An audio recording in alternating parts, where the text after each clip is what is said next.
The learnings from the mats, the learnings from senseis, instructors, grandmasters are not brought into the corporate world at all. I'm very blessed that I work for a company called Nest Management. Some of you here will know us. We work with martial arts instructors across the UK and abroad and in Australia and other places in the world. And we provide management software tools, business advice and marketing help to help martial arts instructors grow their business. Now that's just the logistics of what we do. What I want to talk to you about today is actually the people involved in that organisation. As I say, I'm very blessed to work where I am because I've worked in environments and corporate environments which are nothing like the environment I work in right now. I've worked in corporate environments which, quite frankly, are far more brutal than any martial arts I've seen throughout my 20 years in the martial arts world at the moment. I've trained in martial arts in the past, I train now. My wonderful partner has decided to start from scratch with his kickboxing journey, even though he's an established fighter. He's come back and started the journey with me again, and I've just personally started kickboxing. And there's nothing I've seen on the mats that's worse than what I've seen in an employee environment in the corporate world. I've worked for companies before. I worked for a company in Italy, for example. I was there for 2 years in Rome, one of the most beautiful cities in the world, and I didn't see the beauty at all. And that working environment, my boss, the business owner at the time, is what I can only describe to be an Italian Hitler. He was horrible, absolutely horrible. And he instilled from the very top down, he instilled this poison in all of us that pitched us against each other. And it became a battleground of its own. It became a place where we all fought against each other. We bidded for his attention. We rivaled to win and not work together. You know, we tried to. It was a tournament. It was an awful tournament where inevitably nobody won. Where I work now is very, very different, and we have very much taken the ethics and values of martial arts and we've built that into everything that we do, both internally and externally. So predominantly with clients. In fact, I'll backtrack. I'll tell you the reason for that. And that's because our CEO, the business owner, who's called Gerard, he used to be a director of Boots opticians specifically. So he came very much from that kind of 80s corporate background. He started training in martial arts because he went to Japan as part of his working career. So as part of Boots, he went to Japan, absolutely fell in love with it, decided to do martial arts, brought that back to the UK and continued his journey with martial arts. He then left Boots and decided to create this company. He himself is just a wonderful human. He's very kind and humble and lovely. So he sits at the top of our tree. And he himself has created this culture of partnerships. There's about 40 people now, 37 people that work for Nest. And it's a continual partnership of employees. We don't even call ourselves employees. We're just a team. We're team members. There's a couple of things I want to talk to you about. One is the culture of our company, and two is a workshop that I created as a kind of the cherry on the cake, the culture that's disseminated from him, that's drilled down into all of us, that has then resulted in the very pinnacle of that, which is us all coming together and creating this kind of explosive, dynamic approach to the way we do things at Nest. The culture itself is underpinned by the culture of martial arts. So honesty, integrity, discipline, and team spirit and indomitable spirit. So we all live that, and we live it because our director lives it. We learn from him, and that's inside of us. So everything we do is honest, it's respectful, we're respectful to each other. As I say, I've worked in other work environments where you become hateful to other people. You know, there's a jealousy, there's a rivalry. Here, it's not like that at all. I could go out with any single person in the business and, you know, go and spend a day with them. Any single person in that business. It's because we all share the same values, which really are underpinned by martial arts values. So we're very, very lucky. Probably only a quarter of us actually practice martial arts, but the other 75% don't need to practice martial arts. They can if they want to, but if they don't, it doesn't matter. We have those values there. It's a very family-orientated culture. There is a no-blame culture. Nothing is anyone's fault. If a mistake happens, It's the mistake of the company. It's the mistake of our processes. We created those processes at top level. You've made a mistake because we didn't serve you well enough. We didn't give you the tools to be able to do your job. So that's the approach that we take. Nobody gets shouted at. Nobody gets blamed. In fact, if someone makes a mistake there, they're the first ones. We don't even know about it until they hold their hands up and say, God, I've done something wrong. I need a bit of help. And then everyone pulls together to create a solution. And that's the objective. I think that's why lots of companies fail in this, because the objective is not to move forward and resolve. It's to punish. It's to find fault, blame, and then punish. And I think that's kind of similar on the martial arts mats. You know, the objective is not when you get something wrong, you get punished for it. The objective is you are disciplined, we work together and help you, and it makes you better as a person and a fighter, ultimately. That, in a nutshell, is the embodiment of our culture at work, and that's what creates mass retention for us. It's also underpinned by the differential between management and leadership.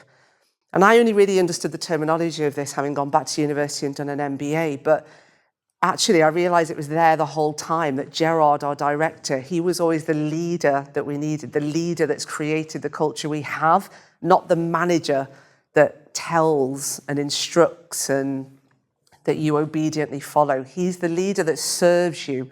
When we need him, he serves us, and that's disseminated down. So senior management level, you know, my team underneath me, I serve them, they don't serve me. When they need me, they come to me. They're the experts in what they do. I'm not the expert. I allow them to do what they do because they are very, very good at it. And I provide them with training and tools to help them get better and better. So that's the overriding culture. Now, on the back of that, because we have this culture, and actually I didn't realise how good it was until I went and did my MBA and mixed with about 60 other senior level executives who are in a very similar position to me and manage big teams for much bigger organisations. And it occurred to me from the stories that they told me and their recounts of their working life, it occurred to me how good we are at Nest and how good we have it. Not because we've tried, just because it organically happened. And I thought, how can we harness that? How can we make it even better? Can we make it any better? Can we make it go any further? And I put some thought behind it. And it made me think, yes, we're all respectful to each other. Yes, we're very friendly. Yes, we're supportive. But are we really harnessing people's true abilities? Are we targeting the people who perhaps aren't loud vocally, but have extreme knowledge that they just aren't confident enough to share? I created, about a year and a half ago, a concept called intentional inclusivity. And what that looks like, well, the concept is to intentionally include everybody in the business, so zero discrimination, unconscious discrimination, obviously not conscious, to allow people to share ideas and bring to the business things they may not have done before because we didn't give them a platform to do it. So we have, for example, people in the business who they come in, they're very, very good at what they do, they're very dedicated, they get to their desk, they do their job, they're very quiet, quite introvert, but they do a brilliant job, and then they leave at the end of the day. But they don't quite have the confidence to talk to all the other people in the business. And that's fine, everyone serves their place in the business. But how do we get everyone together and make sure that all the minds together work as a whole? And it's not a management thing. Management's just a tiny part of the business. Biggest part of the business are the people on the shop floor doing the work. They're talking to the clients every day. They're talking to the students every day. That's where the knowledge is. It can't just be kept up here. We don't have the right knowledge. So what it actually translated as was a quarterly workshop. We call it a business-wide workshop, and that's what it's called. We don't call it intentional inclusivity. It's called a workshop. And it's a place where for one day, everyone in the business downs tools. So we're office-based, so we all come to the office, we down tools, phones off, no one can contact us, clients can't contact us, students can't contact us. Everyone steps away from their desk. They're not doing their role anymore, and we all come together in one place. And I try and orchestrate it in such a way that different departments mix with each other. So perhaps we'll all have a different number at one point, or whoever's wearing blue goes and stands in that corner, or we make it in such a way that you're mixing with different people, not people that you're sat next to on a day-to-day basis. And in these workshops, we discuss. We have activities and we have a topic to discuss and we have an actual business problem that we're looking to solve. It's a real problem. It's not just a team building experiment. It's not just a fun day with lunch. It's not that. It's about actually you helping us to solve business problems. And that's really important, because if it was just a fun day, that's no use to anyone, and it's actually disrespectful to all the people there. You know, we're making you stop your work for a day, we're bringing you together, but for what benefit? It's more of a piecemeal gesture. Actually, no, we want you here because we value you. We need your voice, we need your thoughts.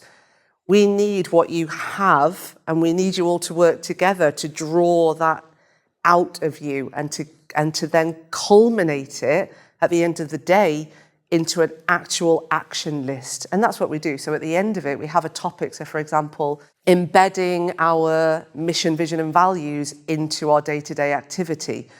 So we took our mission, vision and values and we said, who knows this? Who knows what our mission, vision and values are? And obviously no one does. No one knows their company's mission, vision and values, but they did by the end of the day. Not only do you know them, but how do we integrate them into all of our processes? Okay, so let's go and write down all of our processes, all of our touch points with clients, all of our touch points with students, everything. Let's document that first, and then let's see how we integrate those mission, vision and values, because there's no point having them if we're not going to embed them in the company. And that's what we do. So we end up with this massive whiteboard, and it has action lists. It's not just ideas. It's not just fluffy in the air. This is what could happen. This is what might happen if we did this. It's an action list, and it's a who owns the actions. So we walk away from those workshops with an action plan, and then we review it. We come back in 2 weeks' time and we say who's done what, who's done. So we actually make big changes as a result of these workshops. And that's why they work so well. So they embed the culture, they instill the culture, and they reiterate the culture. And that's really, really important for our employee base. They're valued. We want to show them that they're valued, and we also want to utilize what they're there for. So that's why I refer to them as diamonds on my doorstep, because I know that so many businesses have many assets that are just completely unused. You don't know they're diamonds because you haven't looked for them. You haven't explored them. You haven't polished them. You haven't found their forte. You haven't bothered to see who they are. You don't care about them. How are they ever going to be diamonds if you don't care about them? So that's the purpose of this, and this is what we embody. We care about the people that work with us because they've dedicated their lives to us, so we should dedicate our lives to them, and we should serve them and help them become diamonds, because no one really wants to feel like a stone. We all want to feel like diamonds. It makes our lives better. I hope in a nutshell that gave you some kind of idea of our business. I'm more than happy to share with you many other ways that we embed martial arts in our day-to-day business. I'm coming at this from a corporate angle, not an on-the-mat angle, but I think that there's a marry of the two which works really well. And I think us bringing that into our daily lives is extremely important. So thank you very much for having me today. It was an honor to meet you all. Thank you for inviting me, and thank you very much.